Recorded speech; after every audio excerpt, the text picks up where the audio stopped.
Piers Morgan just interviewed Nick Fuentes and gave him an opportunity to share his true opinion on black people in America. Take a look at what Fuentes had to say. Look, my views about black people and their views about black people are shaped with experiences with black people.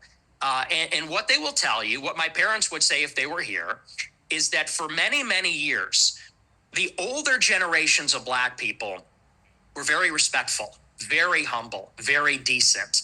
In fact, my grandma used to have an anecdote. She grew up in a lot of dysfunction. Her mother was mentally ill, and they would be having dinner in the projects, and there'd be so much chaos and dysfunction and disagreement and fighting. And she would look across the way out the window at a black family in the other apartment, and they'd be holding hands around the table saying grace. And this is sort of the culture that used to prevail. But now what you have in the city is that there's no accountability for the black people. And now Chicago has become a complete dump.